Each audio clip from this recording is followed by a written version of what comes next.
Hello, good morning mga kasablay. Yan at nagpiprito ng isda yung aking mga kasamang Pilipino at maaga pa lamang po nagluto na sila.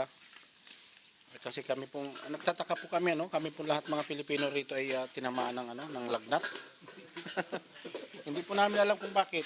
Parang may corona na naman yata na bumalik. Yan po yung niluluto naman ng isang Pilipino nating kasamahan dito, gulay naman. At yan po ang sila pong dalawa sila po ngayon ang nagluluto kasi sila po may ulam na, kami wala na kaming malutong ulam. Naubos na mga kasablay, naubos na. Kasi na kami rito, mag-apat na buwan na kaming walang kita. Paano nalaman tayo nito? Para na rin tayo malapit ng November 1 at araw ng patay, parang patay na rin tayo nito. Walang kayod, kain ng kain. Nagtataka nga po sila bakit daw po tayo ay saan daw tayo kumukuha ng pagkain. Yun nga ay mabuti na lamang at merong mga tao rin ng mga busilak ang kalooban kahit paano naabutan tayo ng mga biyaya kahit hindi naman sila ganong kalaki ang kinikita ay talagang nagsishare sila ng kanilang mga blessing din. Kaya mas maganda pa rin talaga yung may kita tayo, may trabaho tayo at ang ating pating isip ay medyo relax tsaka nasasanay tayo na ganito, tambay. Nagkakasakit po tayo. Nagkakasakit. Kaya isipin nyo, ilang kami rito ng Pilipino, halos lahat kami nilagnat. Kahapon lang, bigla lahat. Ubo, sipon.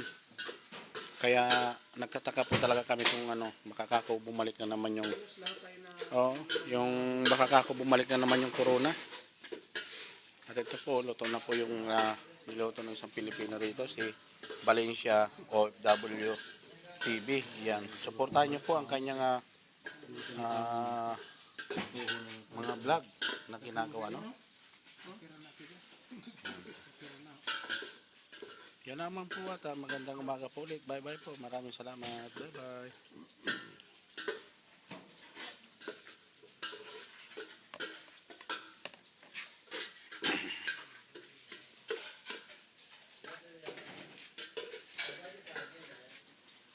Masama ang ating mga panlasa talaga, mga kasablay. Parang naghahanap ka ng mga prutas na yung katulad niyan, mga orange. Wala kasi rito. Wala kami mabilhan dito.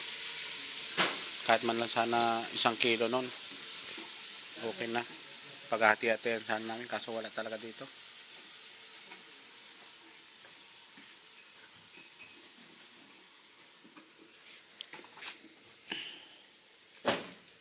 Salamat po, bye bye po. Maraming salamat. Magandang umaga. Bye bye.